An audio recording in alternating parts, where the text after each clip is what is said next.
அடுத்த ப்ரோமோ என்னன்னு பார்க்கலாம். இப்ப பார்த்தீங்கன்னா, சித்தப்பா மூலமா விஜய் வந்து உண்மைய தெரிஞ்சுக்கினாரு. இந்த மாரி ராகவ் வந்து ரிலீஸ் ஆயி வந்துட்டான் அப்படின்ற உண்மைய வந்து இப்ப விஜய்க்கு தெரிஞ்சிருச்சு. ஆனா தேடி போனா கண்டிப்பா பிரச்சனை வரும் அப்படின்ற மாரி விஜய் வந்து யோசிக்கிறாரு. ஸோ அதனால போலீஸ்ல கம்ப்ளைண்ட் குடுப்போம். இதுக்கப்புறம் லேட் பண்ண வேண்டாம் அப்படின்னு சொல்லிட்டு, அப்போ சித்தப்பா ஒரு விஷயம் சொல்றாரு. ஒரு அட்ரஸ் வேற சொல்லிட்டு இருந்தான் விஜய் அப்படின்ற மாரி. அந்த விஷயத்தையும் பார்த்தீங்கன்னா, நம்ம போலீஸ் கிட்ட சொல்லி, போலீஸ் மூலமா போய் மூவ் பண்ணலாம் அப்படின்னு சொல்லி விஜய் யோசிக்கிறாரு. அதனால பார்த்தீங்கன்னா, நம்ம ராகவ பிடிக்கிறதுக்காக விஜய், சித்தப்பா, காவேரி எல்லாருமே பார்த்தீங்கன்னா, போலீஸ்க்கு போய் கம்ப்ளைண்ட் குடுக்குறாங்க. காவேரிக்கு ராகவ் யாருன்னு தெரியலனா கூட, குழந்தைக்காக வந்து தொடர்ந்து நம்ம விஜய் கூட வந்து ட்ராவல் பண்ணிட்டு இருக்காங்க. அப்புறம் பார்த்தீங்கன்னா, விஜய் போய் போலீஸ்ல கம்ப்ளைண்ட் குடுத்து, போலீஸோட ஹெல்ப்போட ராகவ் இருக்கிற இடத்துக்கு போறாங்க. அங்க வந்து குழந்தை இல்ல அப்படின்னோனே, விஜய் வந்து ரொம்பவே டென்ஷன் ஆயிடுறாரு. ஆனா பார்த்தீங்கன்னா, எப்படினோ ட்ரேஸ் பண்ணி வந்து புடிச்சிடுறாங்க. குழந்தையும் பார்த்தீங்கன்னா கண்டுபிடிச்சிடுறாங்க. ஏன்னா ஷூட்டிங் ஸ்பாட் அப்டேட்ல வந்து இந்த கடத்தலுக்கு அப்புறம் பார்த்தீங்கன்னா, காவேரி வீட்ல குழந்தை வந்து ஹோம் ஒர்க் பண்ணிட்டு இருக்க மாரியும், விளையாடிட்டு இருக்க மாரி ஒரு ஷூட்டிங்ஸ் வந்து எடுத்திருக்காங்க. ஸோ அத பேஸ் பண்ணி பார்த்தீங்கன்னா, குழந்தை வந்து கிடைச்சாச்சு அப்படின்ற ஒரு அப்டேட் வந்து கன்ஃபார்மா தெரிய வந்தாச்சு. குழந்தைய கடத்தினாலும் மாச கணக்குல இழுக்காம, வார கணக்குல இழுக்காம ரொம்ப அழகா, ஸ்மார்ட்டா பார்த்தீங்கன்னா, நம்ம விஜய் வந்து குழந்தைய மீட்டு எடுத்துடுறாரு.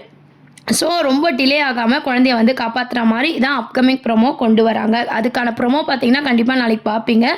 ராகவ் மேல சந்தேகப்பட்டு போலீஸ்ல கம்ப்ளைண்ட் குடுத்து, அவங்களோட உதவி மூலமா நம்ப விஜய் பார்த்தீங்கன்னா, ராகவ் இருக்கிற இடத்துக்கு போயிடுறாரு.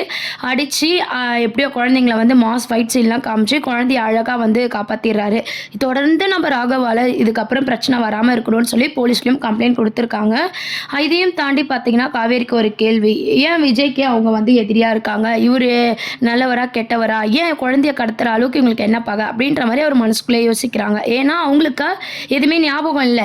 இந்த பிரச்சனையே வந்து காவேரியை பேஸ் பண்ணி அப்படின்ற விஷயம் காவேரிக்கே தெரியாமல் நடந்திருக்கு.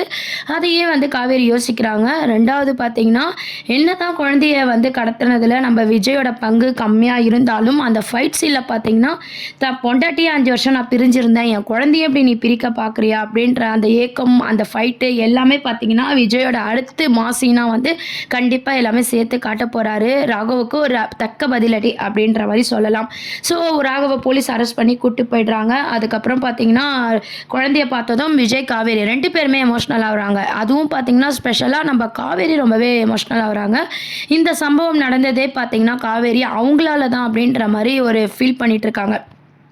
அதனால அம்முகிட்ட தொடர்ந்து மன்னிப்பு கேட்டுட்டு இருக்காங்க. அது மட்டும் இல்லாம கட்டி பிடிச்சி காவேரியும், குட்டி அம்மாவும் அழுகுற அந்த சீன்ஸ்லாம் பார்த்தீங்கன்னா, கண்டிப்பா ரியலா அம்மா பொண்ணோட பாண்டிங்க வந்து அழகா மூவ் பண்ணியிருப்பாங்க. இதுக்கப்புறம் வரும் எபிசோட்ல பார்த்தீங்கன்னா, காவேரி இன்னும் கேர் எடுத்துக்க போறாங்க அம்மு மேல. அந்த மாதிரியான எபிசோட்ஸ் தான் இதுக்கப்புறம் வரப்போகுது. இதுக்கு முன்னாடி டீச்சரா வந்து காவேரி வந்து பார்த்தீங்கன்னா, விஜய பிடிக்கலனாலும் கொஞ்சம் அம்முக்காக பழகிட்டு இருந்தாங்க. இதுக்கப்புறம் பார்த்தீங்கன்னா, ஒரு இன்வால்வ்மெண்ட்டோட நம்ம குட்டி காவேரியோட வந்து பழக போறாங்க. ஏன்னா குழந்தை வந்து காணாம போகும்போது தான் அந்த குழந்தை மேல எவ்வளோ அஃபெக்ஷன் வந்து வச்சிருக்கோம் அப்படின்றத வந்து காவேரி வந்து புரிஞ்சுக்கிறாங்க. எப்பவுமே ஒரு பொருள் நம்மளுக்கு இல்லைன்னா தான் அதோட அருமை தெரியும் அப்படின்ட்டு சொல்லுவாங்க இல்லையா? அந்த மாதிரி குழந்தை காணாம போகும்போது குழந்தைக்காக தவிச்சாங்க இல்லையா காவேரி? ஸோ குழந்தை கிடைக்கும் போது அந்த எமோஷனலை வந்து அழகாக வெளிக்காட்டுறாங்க. குழந்தைய கட்டி பிடிச்சி மன்னிப்பெல்லாம் கேட்குறாங்க. அம்மாவும் பார்த்தீங்கன்னா செம்ம க்யூட்டாக பேசுகிறாங்க. விஜய் என்ன கேட்குறாருன்னா, முன்ன பின்ன தெரியாதவங்க கூப்பிட்டா நீ போயிடுவியா அப்படின்ற மாதிரி கேட்குறாங்க. அதுக்கும் பார்த்தீங்கன்னா ஒரு அம்மா சென்டிமெண்ட் வச்சுருக்காங்க. உங்கள் அம்மாவை நான் காட்டுறேன் அப்படின்னு சொல்லி கூப்பிட்டு போன மாதிரி வந்து குட்டி காவேரி சொல்லதும் நம்ம விஜய்க்கு என்ன பேசுறதுனே தெரியல. உடனே காவேரியும் பார்த்தீங்கன்னா ரொம்பவே எமோஷனல் ஆயிடுறாங்க. அதுக்கப்புறம் குழந்தைய அங்கே வந்து கூட்டிக்கிட்டு நேராக பார்த்தீங்கன்னா நம்ம சாரதா வீட்டுக்கு போகிறாங்க காவேரியை விடுறதுக்காக. அப்போ சாரதாவும் பார்த்தீங்கன்னா குழந்தைய பார்த்து அழுதுகிட்டே வந்து எதுவும் ஆகலை அப்படின்ற மாதிரி கேட்டுட்டு இருக்காங்க. அது ரொம்ப சந்தோஷப்படுறாங்க. இந்த மாதிரியான ட்ராக் தான் கொண்டு வராங்க. அப்புறம் பார்த்தீங்கன்னா, நம்ம சாரதாவும் பார்த்தீங்கன்னா, கங்கா, யமுனா, ஆஸ் யூசுவல் நிவின் எல்லாருக்குமே வந்து கான்ஃபரன்ஸ் கால்ல எப்பவுமே பேசுவாங்க. ஏன்னு பார்த்தீங்கன்னா, குமரனா காட்டுறதே இல்ல. நிவின் ஒரு சப்ஜெக்ட் வந்து அப்பப்போ வந்து வந்து போயிட்டு இருக்க மாரி காட்டிட்டு இருக்காங்க.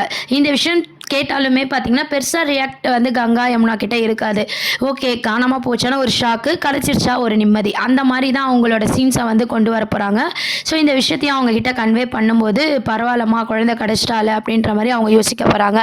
அதுக்கப்புறம் தான் விஜய்க்கு வந்து பார்த்தீங்கன்னா, வீட்ல ஒரு ஆப்பு ரெடியா இருக்கு. என்னன்னு பார்த்தீங்கன்னா, சித்தப்பா வந்து தாத்தாவை ஏத்தி விட்டுட்டு இருக்காங்க. 5 வருஷமா நிம்மதியா இருந்த விஜய் பார்த்தீங்கன்னா, இப்போ காவேரியால தான் இந்த பிரச்சனை வந்திருக்கு அப்படின்றத சித்தப்பா சொல்ற விதம் பார்த்தீங்கன்னா, சித்திக்கும் அது கரெக்ட்டா இருக்கு அப்படின்ற மாதிரி சித்தி சித்தப்பா 2 பேருமே காவேரியை டார்கெட் பண்ணி பேசிகிட்டு இருக்காங்க.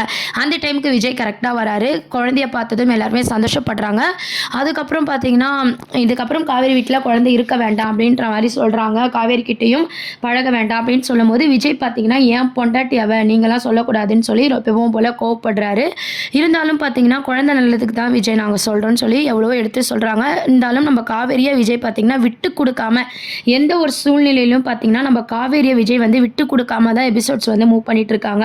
ஸோ தாத்தா கிட்டேயும் சித்தி கிட்டேயும் சித்தப்பா கிட்டேயும் வந்து பார்த்தீங்கன்னா நம்ம காவேரியை விஜய் விட்டு கொடுக்காம அழகாக பேலன்ஸ் பண்ணி கொண்டு போகிறாரு. இதுக்கப்புறம் பார்த்தீங்கன்னா ராகவால தொல்லை இருக்காது, நான் கம்ப்ளைண்ட் கொடுத்துருக்கேன் அப்படின்ற விஷயத்த வந்து விஜய் வந்து பதிவு பண்ணுறாரு. ஏற்கனவே பார்த்தீங்கன்னா பசுபதி இருக்கிற இடமே தெரியாமல் போயிட்டாரு நம்ம விஜயால். இப்போ ராகவ் வந்திருக்காரு. கண்டிப்பாக பார்த்தீங்கன்னா விஜய் கிட்ட எல்லாம் மோதினார்னா ராகவ் வந்து ஒரு ஏற்கனவே ஒரு வில்லன் ரேஞ்சுக்கு அவரை வந்து காட்டுறது வந்து பார்க்குற ஆடியன்ஸ் நம்மளுக்கு வந்து அந்த அளவுக்கு ஈடு கொடுக்கல. பசுபதியே பரவாயில்ல அப்படின்ற மாதிரி தோண வச்சுட்டாங்க. இருந்தாலும் பார்த்தீங்கன்னா இவர் எந்த அளவுக்கு டஃப் கொடுப்பாருன்ட்டு வெயிட் பண்ணி பார்க்க வேண்டியது இருக்குது வில்லன் கேரக்டரில். விஜய் கிட்ட மோதும் பார்த்தீங்கன்னா விஜய் தான் ஜெயிக்கிற மாதிரி ஆல்ரெடி ஹீரோ ஜெயிக்கிற மாதிரி காமிச்சாலும் ராகவ வில்லனா நம்மளுக்கு தோணாததுனால தொடர்ந்து நம்ம விஜய் தான் மாஸ் என்ட்ரியும் மாஸ் சீனும் வரப்போகுது. ஸோ அதனால் வில்லன் அப்படின்ட்டு நம்ம பயப்படுற மாதிரி அங்கே பெருசாக எதுவும் இருக்காது. ஸோ போலீஸ் அரெஸ்ட் பண்ண போகிறாங்க, போலீஸில் கம்ப்ளைண்ட் கொடுக்க போகிறாங்க, அவ்வளோதான். அதுக்கப்புறம் பார்த்தீங்கன்னா குழந்தைய பிரிஞ்சு நம்ம காவேரி எவ்வளோ தவிச்சாங்கன்றத காவேரி வந்து யோசிச்சு பார்க்க போகிறாங்க. இந்த சைட் பார்த்தீங்கன்னா நம்ம விஜய் என்ன யோசிக்கிறாருன்னா பிரின்சிபல் சொன்னாங்க ஓகே, இருந்தாலும் நீங்கள் என்கிட்ட ஓவர் அட்வான்டேஜ் எடுத்துக்கிறதுனால நான் குழந்தைகிட்ட தள்ளி இருக்கேன்னு சொல்லி காவேரி சொன்ன விஷயம் விஜய் வந்து ரொம்பவே பெருசாக யோசிக்க வச்சு இதுக்கப்புறம் காவேரி கிட்ட நம்ம வந்து கொஞ்சம் பார்த்து தான் நடந்துக்கணும்ட்டு விஜய் யோசிக்கிறாரு. இந்த சைட் பார்த்தீங்கன்னா அம்மா இல்லாமல் அந்த குழந்தை எவ்வளோ கஷ்டப்படுது, நம்ம ஏன் வந்து அந்த குழந்தைய கேர் பண்ணி பார்த்துக்கூடாது அப்படின்ற மாதிரி விஜய் மேலேயும் பார்த்தீங்கன்னா ஒரு லவ் வந்து காவேரிக்கு ஸ்டார்ட் ஆகுது. விஜய் டிஸ்டன்ஸ் மெயின்டைன் பண்ண போகிறாரு, காவேரிக்கு லவ் ட்ராக் கொண்டு வர போகிறாங்க. இதுதான் அடுத்த மகாநதி சீரியலோட அப்கமிங் ப்ரோமோவாக வரப்போகுது. ஓவரால் பார்த்தீங்கன்னா குழந்தைய காணாமல் போனாலும் உடனே வந்து கண்டுபிடிச்சிடுறாங்க. விஜயோட பர்ஃபார்மன்ஸ் கம்மியாக இருந்தாலும் அந்த ஃபைட் சீன் மாஸாக வந்து காட்டுறாரு.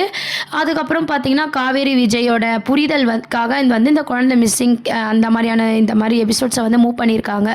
இந்த விஷயம் ஏன் காவேரி பதிவு பண்ணுறாங்கன்னா இதுக்கப்புறம் விஜய் வந்து தள்ளி போக போகிறாரு, காவேரிக்கு லவ் வரப்போகுது. அதனால தான் பார்த்தீங்கன்னா கார்லேயே வந்து பேசிட்டு போகிற மாதிரி அந்த விஷயத்தையும் பார்த்து காவேரி அழகாக பதிவு பண்ணியிருப்பாங்க. விஜய் இதெல்லாம் யோசிச்சு பார்த்து காவேரி கிட்ட டிஸ்டன்ஸ் மெயின்டைன் பண்ண போறாரு. காவேரியும் பார்த்தீங்கன்னா கங்கா சொன்னதில் யோசிச்சு பார்த்து விஜய் ஏன் லவ் பண்ணி கல்யாணம் பண்ணிக்கூடாது, ஏன் அம்முக்கு அம்மாவா இருக்கக்கூடாது அப்படின்ற மாதிரி காவேரியும் யோசிக்க ஸ்டார்ட் பண்ண போகிறாங்க. 2 பேரோட விதமாக அந்த ட்ராக் வந்து மூவ் ஆக போகுது. கண்டிப்பாக இதுக்கப்புறம் வந்து சாரிசமாகவும் இன்ட்ரெஸ்டிங்காகவும் தான் இருக்குது. தொடர்ந்து பார்த்தீங்கன்னா ஹாட் ஸ்டார்லேயும் சரி எல்லாத்துலேயுமே பார்த்தீங்கன்னா டிஆர்பி ரேட்டில் நம்பர் 1 பொசிஷனில் இன்னும் தொடர்ந்து மகாநதி சீரியல் தான் வந்து 4+ மேலே தாண்டி வருது. 6:30 அந்த டைமில் பார்த்தீங்கன்னா டிஆர்பி ரேட்டை வந்து இந்த அளவுக்கு ஸ்ட்ராங்காக வந்து பிடிச்சிருக்காங்க அப்படின்னா கண்டிப்பாக பார்த்தீங்கன்னா அது மகாநதி சீரியல் மட்டும்தான். ஏன்னா விஜய் காவேரி ஸ்பெஷலி பார்த்தீங்கன்னா குட்டி காவேரியோட பர்ஃபார்மன்ஸ் எல்லாமே சேர்த்து தான் பார்த்தீங்கன்னா டிஆர்பி ரேட்டில் நம்பர் 1 பொசிஷனில் இருக்காங்க. இதுக்கப்புறமும் என்ன ஆக போகுதுன்னு சொல்லி வெயிட் பண்ணி பார்ப்போம். இதுக்கப்புறம் காவேரியோட லவ் ட்ராக் தான் அப்கமிங் ப்ரோமோவாக கொண்டு வர போகிறாங்க. இதை பற்றி உங்கள் கருத்துக்களை கமெண்ட் செக்ஷன் சொல்லுங்கள். தொடர்ந்து நம்ம சேனலுக்கு சப்ஸ்கிரைப் பண்ணுங்கள். தேங்க்யூ.